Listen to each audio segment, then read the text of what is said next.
오늘은 가룟 유다에게 사탄이 들어가니라는 제목으로 하나님의 말씀 증거하도록 하겠습니다. 여러분, 사탄이 사람에게 들어갈 수 있나요? 네, 들어갑니다. 하나님의 사람에게도 사탄은 들어갑니다. 구약 성경 보면 성령에 감동되었던 이스라엘의 초대왕 사울에게 악신이 들어가 역사했습니다.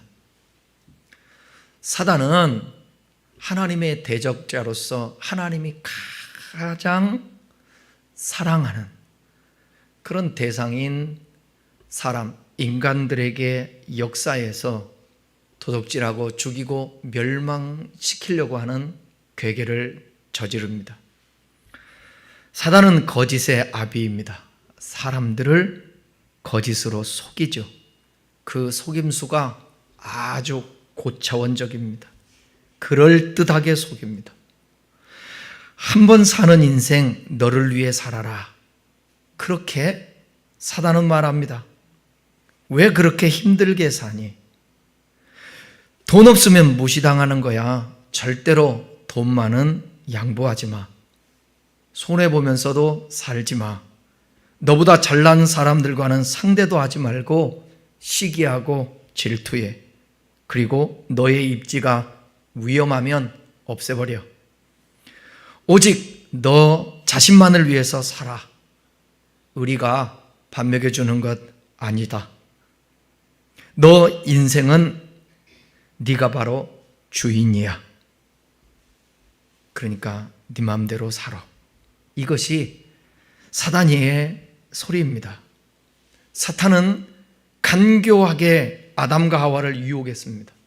사탄은 동방의 의인이고 의로운 자이며 여호와를 경외하는 자고 순전한 자고 악에서 떠난 자였습니다.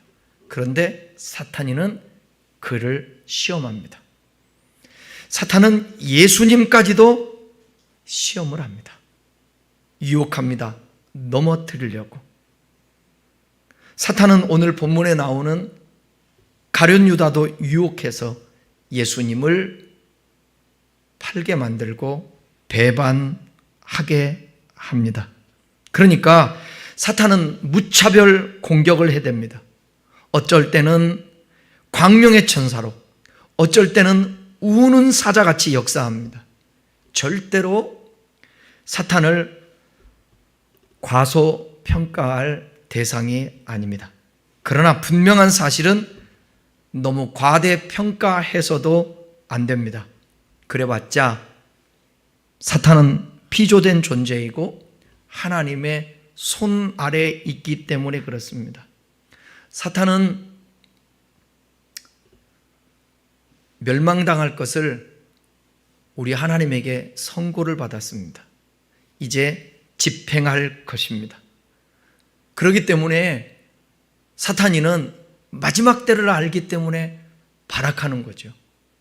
우리는 예수 그리스도와 함께 하기만 한다면 이 사탄으로부터 시험에 빠지지 않고 넘어지지 않을 것입니다. 사탄은 우리의 밥이 되는 것입니다. 오늘 말씀을 통해 깨닫고 유다처럼 사탄에게 넘어가지 않기를 주님의 이름으로 축원합니다. 본문의 말씀을 잠깐 설명해 드리겠습니다. 대제사장들과 서기관들은 예수님을 죽이기로 결정하고 어떤 방도로 실행할 것인가 모의를 합니다. 예수님이 평범한 범인이었다면 얼마든지 그들의 권력과 힘으로 잡을 수 있을 텐데 함부로 그렇게 하지 못하였습니다. 왜냐하면 백성들이 예수님을 선지자나 혹은 메시아로 기대했기 때문에 함부로 예수님을 잡았다가는 큰일 나거든요. 그 백성들이 두려웠던 것입니다. 이때 제자 중 한 명인 가룟 유다에게 사탄이 들어가서 예수님을 대제사장에게 팔 마음을 갖게 합니다. 그래서 그들은 기뻐하며 가룟 유다에게 돈을 줄 것을 약속하고 계약을 맺습니다. 이제 유다는 언제 예수님을 대제사장에게 넘겨줄 것인가 기회를 엿보기 시작합니다. 1절에서 전체 본문의 배경을 이야기하고 있습니다. 누가복음 22장 1절 다 같이 함께 읽어보겠습니다. 6월절이라 하는 무교절이 다가오매. 1절이에요. 6월절은 하나님께서 이스라엘 백성을 애굽에서 해방시키신 일을 기념하는 절기입니다. 니산월 1월이죠. 14일입니다. 그리고 무교절이라는 것은 6월절로부터 이어지는, 그러니까 15일이죠. 15일부터 21일까지 한 주간 동안 지키는데, 이스라엘 백성이 광야를 지내면서 급하게 애굽을 탈출했던 사건을 누룩 없이 만들어진 빵을 먹으며 기념하는 절기입니다. 6월절에는요, 세계 곳곳에 흩어져 있던 유대인들이 예루살렘으로 다 모입니다. 이때 유대 지도자들은 6월절이 다가오자 두려웠어요. 혹시라도 인기가 너무 많은 이 예수라는 사람이 6월절에 모인 수많은 그런 사람들을 만나면 어떤 일을 일으킬지 알 수 없었기 때문에 그렇습니다. 그래서 2절은 이렇게 말합니다. 누가복음 22장 2절입니다. 대제사장들과 서기관들이 예수를 무슨 방도로 죽일까 궁리하니 이는 그들이 백성을 두려워함이더라. 우리 성경에 빠져 있는데 원문에는 왜냐하면으로 시작해요. 왜냐하면 대제사장들과 서기관들이, 이렇게 접속사가 있습니다. 대제사장들과 율법학자들은 예수님을 죽이려고 했습니다. 왜냐하면 그들은 6월절에 모일 백성들의 반응이 두려웠기 때문입니다. 예수님께서는 유대 지도자들을 적대하지 않았지만 유대 지도자들은 그렇게 느끼지 않았습니다. 그들은 예수님을 자신들에게 매우 적대적이며 기득권을 빼앗을 사람으로 여겼습니다. 그러니까 성경에 관심이 없었던 사람들이에요. 성경에서 말씀하고 있었던 그 메시아가, 예수가 이 땅에 오셨고 그분이 고난의 종으로 이사야서에 약속한 대로 십자가에서 죽으신다라는 그 사실에, 그 말씀을 관심을 갖지 않는 것입니다. 종교의 지도자로서 자기의 기득권을 혹여 저 선지자라고도 부르고 메시아라고도 그렇게 여기는 예수에게 뺏길까 봐 그게 두려웠던 거예요. 그래서 그 두려움의 대상인 예수님을 없이 하고 싶은 거예요. 자신들에게서 사라지게 하고 싶었던 것입니다. 그들은 6월절 최대 명절에 몰려들 사람들이 더해지면 더 예수를 지지해서 자기들의 입지가 사라질 것을 두려워했던 것입니다. 그래서 그들은 예수님을 죽일 방도를 궁리했지만 아무리 생각해봐도 백성들 모르게 예수님을 죽일 방법을 찾을 수가 없었습니다. 왜냐하면 항상 예수님은 제자들이 함께했고 그 주변에는 수많은 사람들이 몰려들고 예수님을 따랐기 때문에 그렇습니다. 마태복음 26장 3절에서 5절에서는 보다 자세한 정보를 우리에게 말해줍니다. 마태복음 26장 3절부터 보겠습니다. 그때의 대제사장들과 백성의 장로들이 가야바라 하는 대제사장의 관정에 모여 예수를 흉계로 잡아 죽이려고 의논하되 말하기를 밀란이 날까 하노니 명절에는 하지 말자 하더라. 마태복음에서는 유대 지도자들이 예수를 속임수로 잡아 죽이려고 했지만 방법을 찾지 못했습니다. 그래서 사람이 많은 명절에는 계획을 실행하지 않고 사람이 몰리지 않은 그런 시점을 찾아서 예수님을 죽이려고 모의를 했습니다.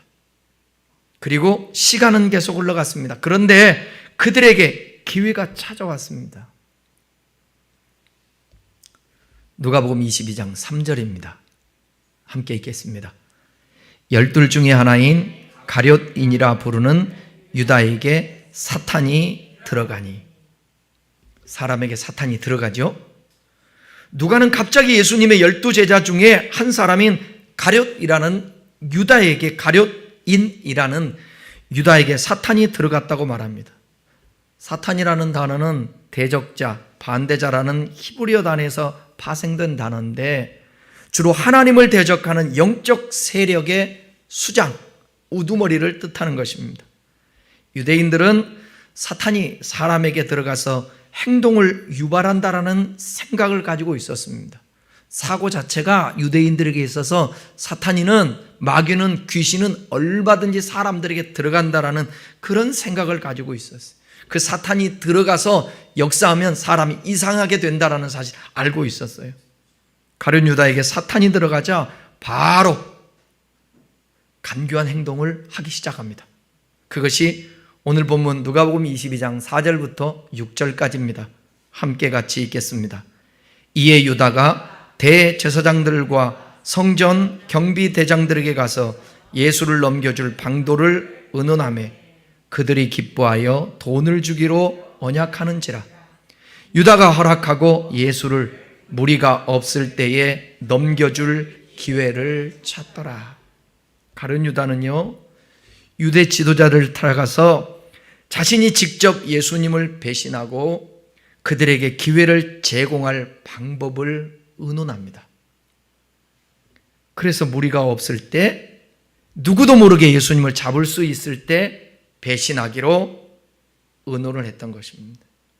그동안 유대 지도자들이 고민했던 풀리지 않는 숙제가 한순간에 풀렸어요. 가룟 유다는 유대 지도자들이 대단히 어렵게 느끼는 일을 매우 쉽게 만들었습니다. 마태복음에 26장 15절 16절에 가면 유다는 직접 유대 지도자들에게 돈까지 요구하면서 예수님을 넘겨줄 것을 약속을 합니다. 한번 볼까요? 마태복음 26장 15, 16절. 내가 예수를 너희에게 넘겨주리니 얼마나 주려느냐 하니 그들이 은 30을 달아주거늘 그가 그때부터 예수를 넘겨줄 기회를 찾더라. 저는 설교 준비하면서 본문의 22장 5절을 읽을 때 정말 마음이 아팠습니다. 그들이 기뻐하며 돈을 주기로 언약하는지라. 악을 도모한 일이 이루어지게 되니까 기뻐했다는 거예요. 그들이 기뻐하여 돈을 주기로 언약했다. 인류의 죄악을 짊어지시고 죄에서 자유를 주기 위해서 하나님이신 그분 예수 그리스도께서 이 땅에 오셔서 대속하시려고 하셨는데 그 예수를 죽이는 일이 이제 성사될 것 같으니까 너무나도 기뻤던 거예요. 여러분, 그렇다면 유다는 왜 이런 행동을 했을까요? 가룟 유다에 대해서 한번 살펴보겠습니다. 유다가 도대체 어떤 사람인지. 유다는 예수님과 제자들에게 상당한 신뢰받는 사람이었습니다. 어떤 공동체에서요, 재정을 어떤 사람에게 보통 맡깁니까? 신뢰할 수 있는 사람 아니겠어요? 가장 믿을 수 있는 사람에게 맡기지 않나요? 유다는 예수님과 함께하는 공동체에서 재정을 담당하던 사람이었습니다. 교회에도 거의 재정을 담당하는 사람들은 교회에서 신뢰받는 사람 아니겠습니까? 성도들에게도 신뢰받고 목회자에게도 신뢰받는 사람. 그런데 어떤 교회는 그렇게 신뢰했던 그 재정위원들이, 재정부장이 타락을 하는 거예요. 돈에 욕심이 나는 거예요. 그래서 그 돈을 횡령하는 것입니다. 그래서 교회를 대단히 어렵게 만들어요. 돈을 빼돌려서 자신에게 착복을 하고, 어떤 사람은 교회 담임 목사가 결제할 때 다 확인하는데 그거 속이려고 헌금을 조금씩 빼어가기도 하고, 목회자들이 함부로 재정을 손대서 거짓말로 기록을 하고, 그것은 다 하나님의 역사가 아닌 것입니다.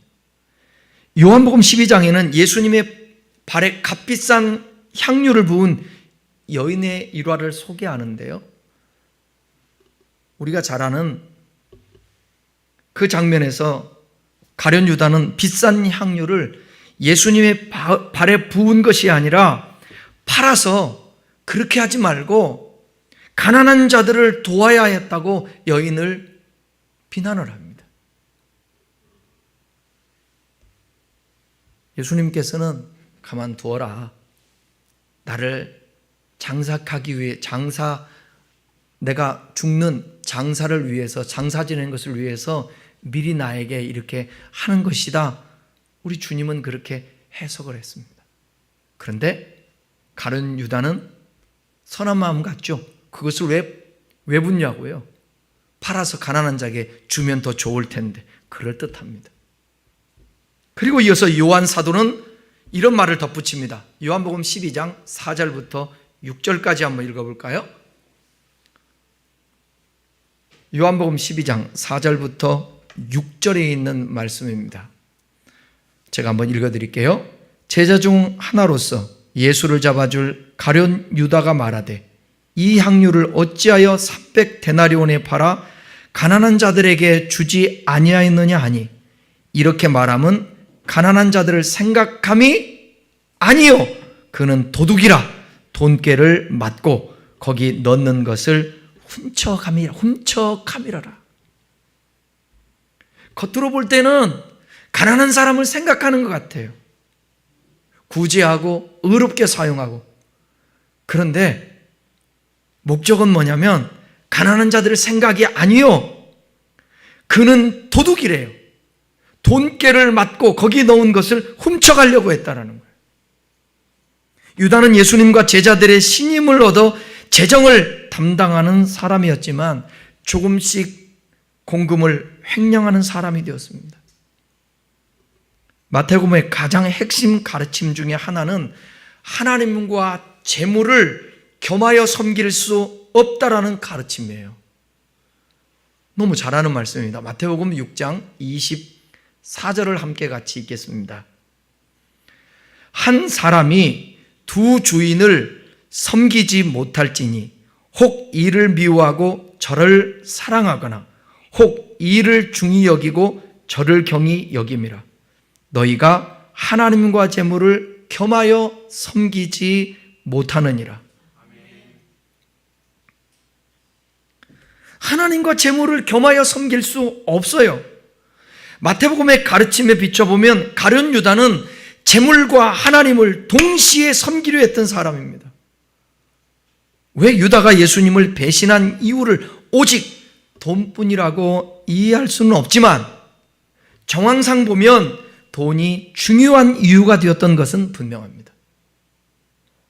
유다에게 가장 취약한 부분 중 하나는 분명코 돈이었습니다. 사단은 우리의 취약한 점을 파고드는 거예요. 그래서 그 속에 비집고 틈을 다 들어와서 우리를 넘어지게 하려고 하는 것입니다. 가룟 유다에게 최대의 약점, 취약점이 바로 돈이었습니다. 물질이었습니다.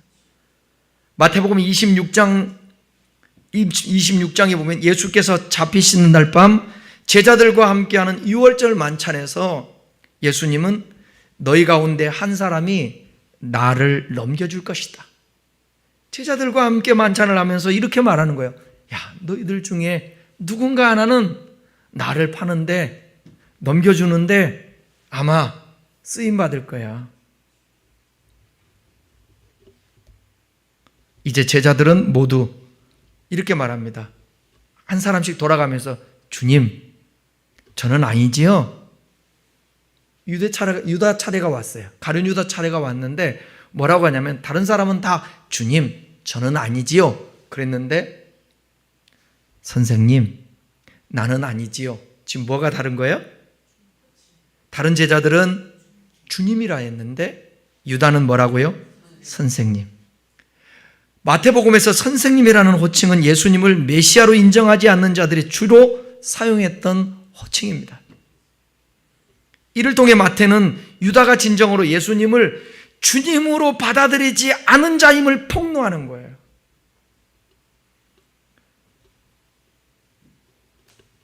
유다는 예수님께 부름받아 모든 것을 포기하고 그의 제자가 된 사람이었습니다. 예수님과 3년 동안 동거동락했어요. 예수를 따르는 공동체의 재정을 담당하는 사람이었어요. 여러분, 보통 상식적으로 생각하면 예수님의 12제자 중에 누구를 재정을 맡는 사람으로 세워야 할까요? 직업이 세리였던 사람 있죠? 마태 아닙니까? 레위인 마태. 마태에게 재정을 담당하는 것이 그게 정상일 텐데 마태보다도 더 신뢰할 만하고 유능해 보이니까 가룟 유다를 세웠던 것입니다. 그렇지만 동시에 그는 재정의 일부분을 횡령했으며 결국 예수님을 주님으로 모시는 것을 거부한 사람으로 묘사가 됩니다. 유다는 예수님에 대한 기대감이 무너지면서 애따 모르겠다, 돈이라도 챙겨야겠다, 이런 이기적이고 악한 마음을 품었던 것 같아요. 이 마음에 사탄이 들어갈 통로를 제공한 것입니다. 여러분, 교회에 신앙생활에서 예수 믿고 열심을 내고 헌신하고 했는데도 불구하고 우리의 삶에 있어서 환경은 달라지지 아니하고 더 고난만 가중되고 힘든 일을 만날 때 사람들은 이거 뭐하는 내가 신앙생활이지? 진짜 하나님이 계시나? 그러며 주님을 떠나가는 사람들도 있습니다. 가룟 유다의 이 마음속에 하나님의 아들 예수 그리스도께서 말씀하신 그 진리의 말씀을 그대로 받아들이고 수용했어야 되는데 늘 현실적인 사람이고 자기중심적인 사람이고 돈을 너무 사랑하고 명예를 사랑하고 자기를 위한 사람이었기 때문에 예수님이 자꾸 십자가에서 죽을 것이라고 말하니까 그럼 우리는 어떻게 되지? 로마에서 우리를 해방시키고 이스라엘을 굳건히 세워 예수님이 거기에 왕이 되고 우리는 한 자리씩 받을 것 같은데 예수님이 죽는다고 하고 자꾸 로마인들에게 맞서지도 않고 기대가 점점점 실망으로 바뀌게 되는 것입니다. 이 마음에 사탄이 들어가게 되는 거예요. 사탄의 통로를 제공한 것입니다. 여러분, 저와 여러분들도 사탄이가 들어오고 역사할 수 있는 그 통로, 공간을 주면 안 돼요. 그래서 항상 이 마음 속에 내가 이해가 가지 않아도 내가 원하는 대로 뭔가가 안 돼도 자꾸 부정적으로 반응하지 말고 그럼에도 불구하고 하나님, 제가 알지 못해서 그래요. 잘 견딜 수 있도록 도와주세요. 긍정적으로 말하고 긍정적으로 반응하는 것입니다. 사탄이 옆에서 그래. 거봐, 하나님은 안 계시오. 어떻게 하나님이 육신의 옷을 입고 이 땅에 와? 어떻게 하나님이 십자가에서 죽냐고. 예수님이 하신 말씀, 그 말, 성전이 무너진다고? 성전이 무너지면 세상 끝이 오는데 저런 공갈제기를 어떻게 따를 수 있어? 사탄이가 자꾸 귀에 속삭이는 것입니다. 거짓으로, 진리를 거짓으로 바꾸는 거예요. 그러니까 우리가 환경을 바라보게 되면 진리가 거짓으로 바뀌게 되는 거예요. 자꾸 말씀을 붙들어야지 눈에 보이는 환경을 보면 안 되는 거예요. 하나님 말씀 붙들고 내 이 환경을 극복하고 이겨내야 되는 것입니다. 기독교에서 시험이 있잖아요. 시험을 보통 사탄이 적극적으로 죄로 이끌기 위해 하는 유혹에 빠져 있는 상태, 이걸 시험이라고 해요.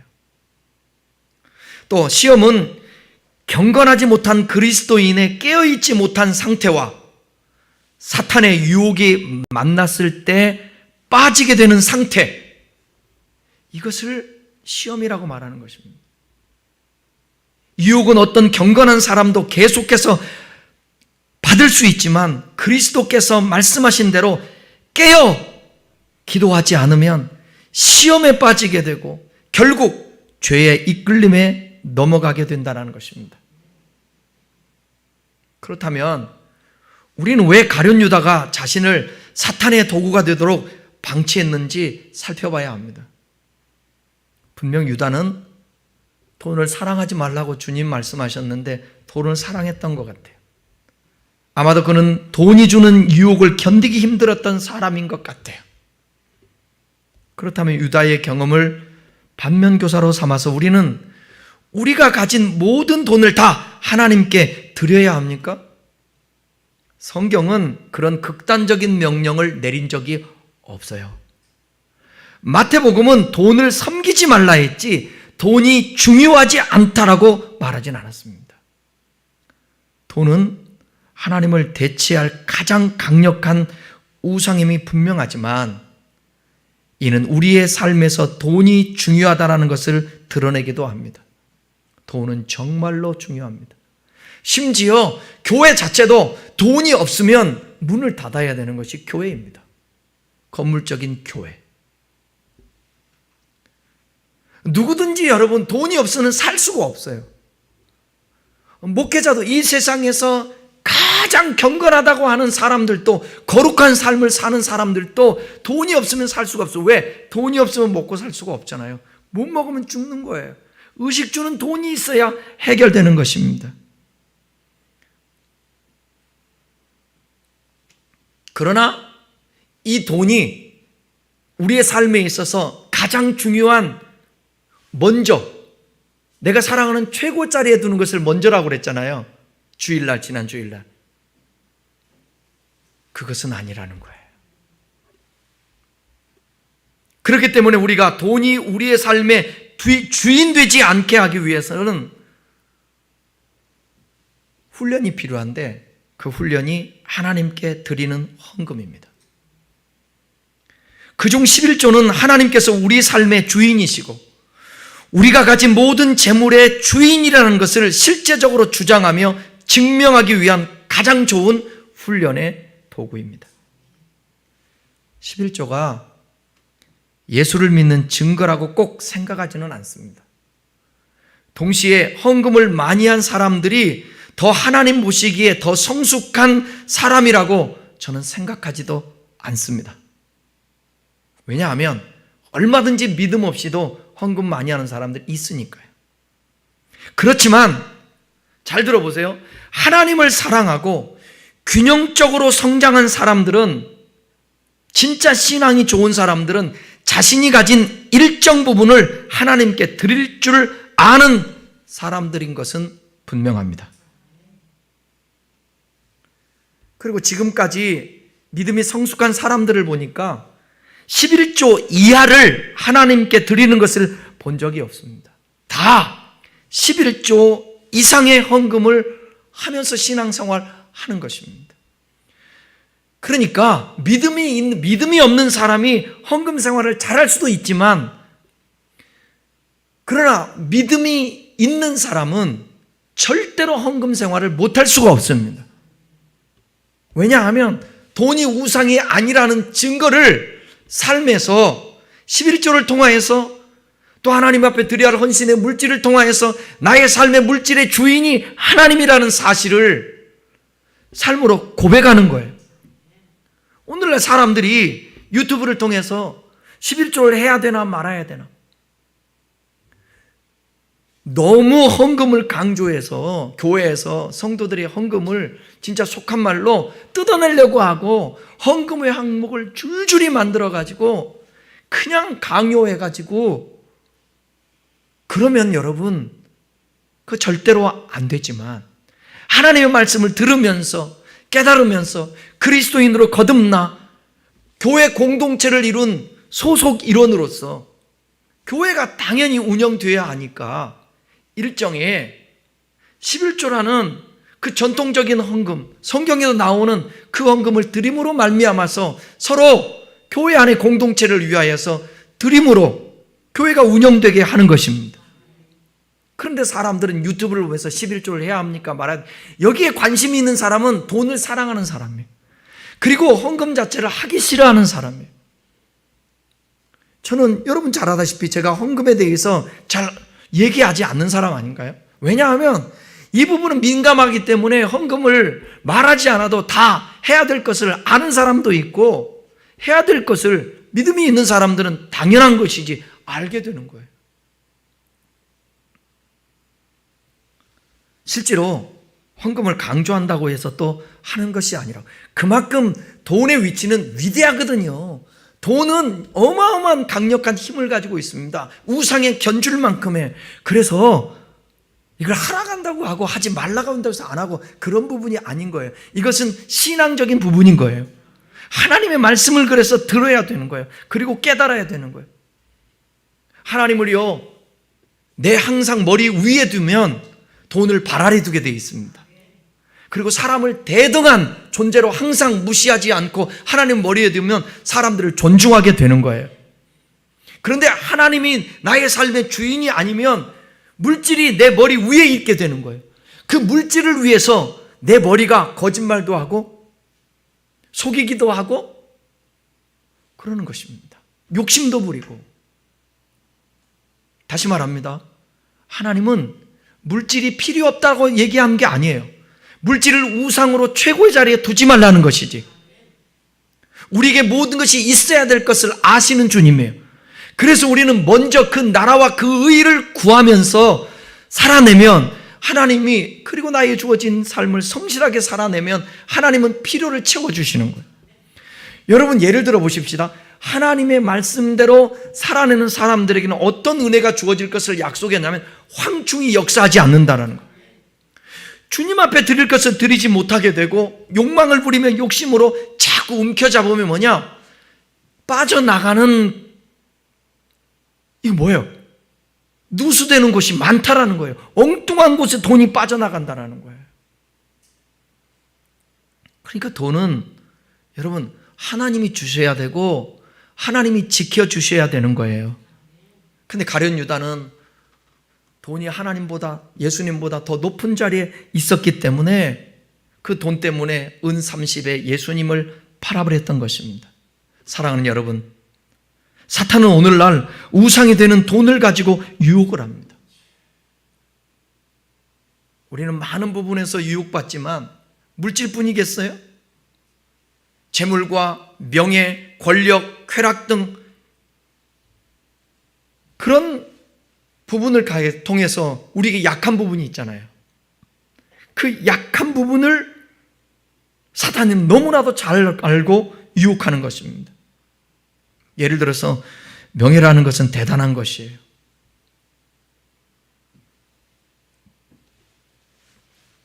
주변에 이름값 하는 것을 의미하는 것, 이게 명예입니다. 이것에 너무 집착해서 주변 사람들을 힘들게 할 수가 있어요. 삶의 균형을 잃고 다른 사람에게 좋은 사람이 되기 위해 자기 자신과 주변 사람들을 힘들게 하는 그런 행위, 모든 것들을 포함합니다. 또한 권력은 누군가에게 간섭받지 않으려는 경향을 의미합니다. 그러기에 지나치게 자기 중심적이거나 이기적인 사람, 자신의 감정만이 중요한 사람들은 어쩌면 권력을 추구하는 사람일 수도 있습니다. 이런 사람들은 충분히 자신이 높은 위치에 있을 때 권력을 악용해서 주변 사람들을 망칠 수 있습니다. 그런 사람이 정치인이 되면 안 됩니다. 그런 사람들이 지도자가 되면 안 됩니다. 종교인들도 마찬가지입니다.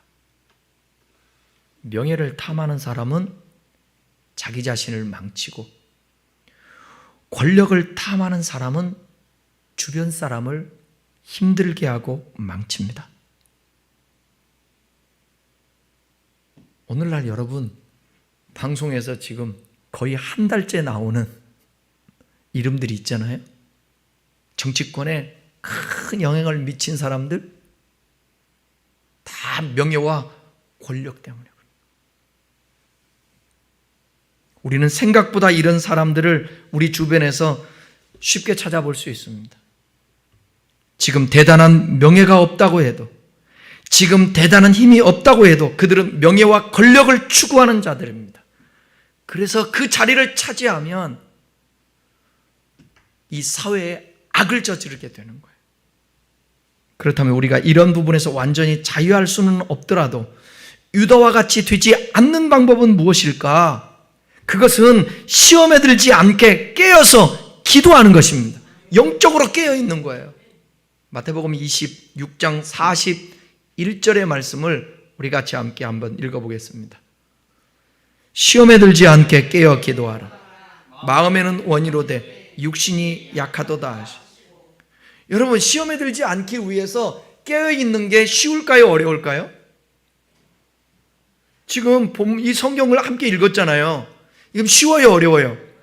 어려워요. 왜? 마음은 원이로되 육신이 약해서. 우리 육신의 옷을 입고 있기 때문에 잘 안 되는 거예요. 그러니까 기도 못하는 겁니다. 기도 못하니까 유혹거리가 왔을 때에 넘어가는 것입니다.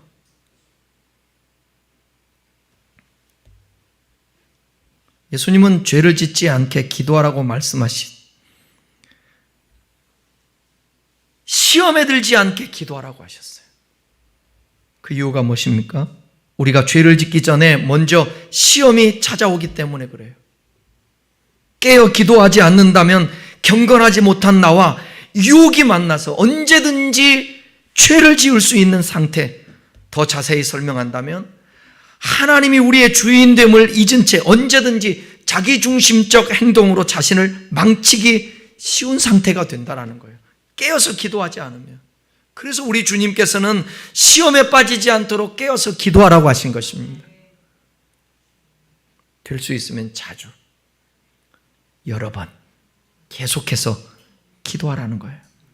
그래야 사탄이 들어와 역사할 수 있는 통로를 차단할 수 있게 되는 것입니다. 기도가 쉽지 않죠. 쉽지 않죠. 그래서 여러분, 몰아때려서 기도 못하기 때문에 해야 되지만 그거 하면 더 유익이죠. 그래서 제가 여러분들에게 하루 종일, 온종일 시간만 되면 기도하라는 거예요. 네? 자기를 위해서는 제가 숙제 내준 대로 매번 아침 눈 뜨면서부터 저녁 잠잘 때까지 그 기도 가르쳐 줬잖아요. 숙제 내줬잖아요. 하라고. 그렇게 할 때 여러분, 너무 이기적인 또 기도가 되니까 순간순간 짬을 내서 교회가 생각되어지면 교회를 위해서 기도하고, 돌아오는 주일에도 야유회가 있으니까 야유를 위해서 기도하는 거예요. 우리 성도들 생각하면서 주님 영육간에 강건하게 해주십시오. 기도하는 거예요. 생각나는 대로. 일가 친척이 생각날 때 위해서 기도해주고, 나라와 민족이 TV를 보면서도, 뉴스를 보면서도 나라와 민족이 걱정되면 하나님 이 나라의 민족을 불쌍히 여겨 주십시오. 저 북한에 풍선을 띄울 때 그거 또 뉴스에 나오면 하나님 남북관계를 주님 지켜주십시오. 기도하는 것입니다. 또 목사가 생각이 되지면 하나님 이 주간도 하나님의 말씀을 잘 준비하고 영육간에 강건해서 우리 주님으로 충만해서 하나님 말씀 들을 때 큰 제가 은혜 받을 수 있도록 도와주십시오. 기도하는 것입니다. 그럴 때 사탄이가 틈타지 못해. 계속해서 여러분, 내가 물질의 욕망에 의해서 사탄의 노예가 되지 않으려고, 돈의 노예가 되지 않으려고. 성경이 뭐라고 말씀하십니까? 물질을 사랑하는 것은, 돈을 사랑하면 일만 악의 뿌리가 된대요. 돈을 사랑하게 되면 일만 악의 뿌리가 된다. 그 돈을 통하여서 돈을 사랑하게 되면 죄 짓는 일들이 너무나도 많게 된다. 돈이 많이 생기게 되면 거기에 돈이 오기까지 수단과 방법을 가리지 않는 불의를 행할 수 있어요. 또 돈을 내가 움켜잡으면 다른 사람한테 자랑을 해야 돼요. 그게 인간이에요. 그러다 보니까 교만하게 되는 것입니다.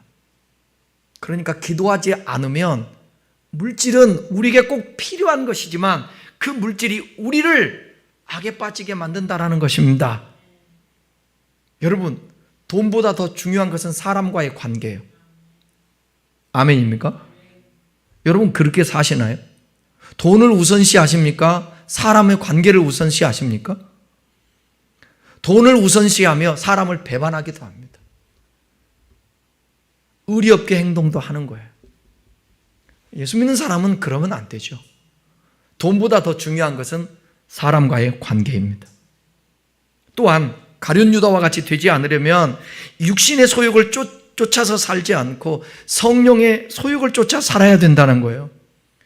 우리 안에 성령을 근심하게 하면 마귀가 틈타고 들어와서 역사하는 것입니다.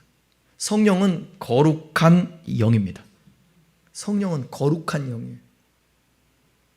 우리가 거룩함을 추구하지 않고 죄를 지으면 마귀가 죄를 통로 삼아 들어온다는 것입니다. 가룟 유다는 육신의 소욕을 물리치지 못하고 물욕을 쫓다가 사탄에게 넘어지게 된 것입니다. 그러니까 사도 바울은 그러잖아요. 육신의 소욕을 따라 살지 말고 성령의 소욕을 따라 살으라고. 육신대로 살면 반드시 죽으려니와 성령으로서 몸의 행실을 죽이면 너는 살게 될 것이다. 그래, 다른 말로 하면 성령 충만하라는 거예요. 우리 안에 생각에 다른 것으로 충만하게 하면 안 되죠. 성령 하나님의 영으로 충만해야 되죠. 말세에는 여러분 물어볼게요. 시집가는 게 잘못일까요? 장가가는 게 잘못이에요? 먹는 게 잘못일까요? 마시는 게 잘못일까요? 그게 왜 잘못입니까? 우리의 일상생활이죠. 그런데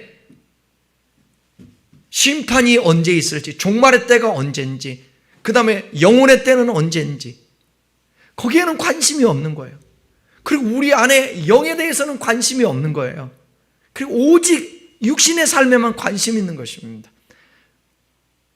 그렇게 살면 말세가 되면 노아의 때와 같이 방주에 못 들어간다는 거예요. 그러니까 먹고 마시는 것을 하지 말라는 게 아니에요. 여행을 가고 놀러를 가고 그거 하지 말라는 게 아니에요. 그거보다 더 중요한 것은 뭐냐면 우리의 신앙인 거예요. 제가 여러분 우리의 신앙에 있어서 정말 중요한 게 물질과 시간이라고 말하잖아요. 시간을 대표하는 게 우리 신앙생활에서 뭐예요? 그죠? 하나님을 예배하고 특별히 주일을 성수하는 것들. 주일 한번 못 지킨다고 여러분 하나님이 지옥을 보내겠습니까? 아니잖아요. 그 아파서 못 오는 사람들은 어떻게 해요? 거동 못하고. 그런데 너무 환경에 휘둘려서 하나님을 예배하지도 못하고 그렇게 산다면 육신의 소욕을 쫓아서 살아가는 사람들이에요. 그 다음에는 제가 물질이라고 그랬잖아요. 물질이 중요한데 이 물질을 극복하고 이겨내는데 가장 중요한 게 뭐냐면 하나님 앞에 드리는 헌금들이라는 거죠. 기본적인. 그러니까 여러분 우리의 삶들이 다 증명되는 거고 우리의 신앙이 어떤 상태인지 폭로가 되는 거예요. 뭘로? 우리가 살아가는 삶을 통하여서.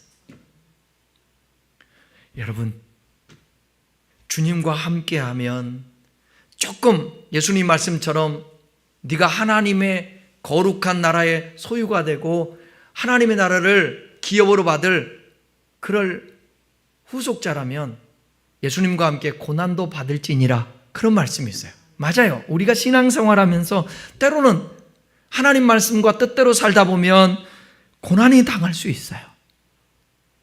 주님과 함께하면 그럴 수도 있어요. 그러나 그것이 다가 아니잖아요.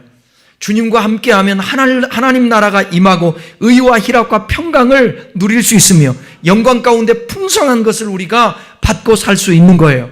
하나님 노릇해 주시는 그 은총을 우리가 받아서 인도받고 보호받고 양육받고 그렇게 살아갈 수 있는 것입니다. 그러니까 오늘 저와 여러분들이 믿음으로 깨어서 오늘 사탄이가 우리 안에 엄습하지 못하도록 깨어서 믿음으로 믿음의 방패를 가지고 성령의 검을 가지고 마귀를 대적해야 되는 것입니다. 결론입니다. 사탄은 우리의 약점을 파고들어 제정신에서는 행할 수 없는 일들을 하게 하여 죄를 범하게 합니다. 그잖아요. 가룟 유다가 제정신입니까? 아니에요. 그가 약한 부분을 파고들어가 사단이가 들어가 역사하는 것입니다. 어느 순간 정신을 차리고 돌이켜 후회하고자 하지만 이미 수습할 수 없을 만큼의 죄의 결과들이 전개되곤 합니다. 예수님을 못 박아 죽게 한 사건에 있어서 가룟 유다의 가장 큰 문제는 그 안에 사탄이 역사할 틈을 주었다라는 사실이에요. 그러나 이보다 더 큰 문제는요, 이 일이 있고 나서 회개하지도 않고 돌이키면 되잖아요, 잘못한 것에 대해서. 그러나 돌이키기 전에 양심의 가책을 받아 주님께 나가지도 못하고 스스로 목숨을 끊어버리고 말았습니다. 이는 가룟 유다뿐 아니라 우리에게도 해당하는 일이 된다는 것을 명심해야 합니다.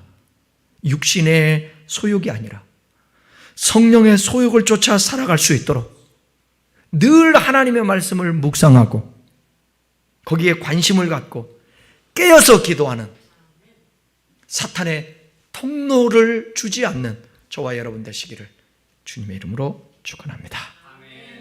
같이 기도하겠습니다.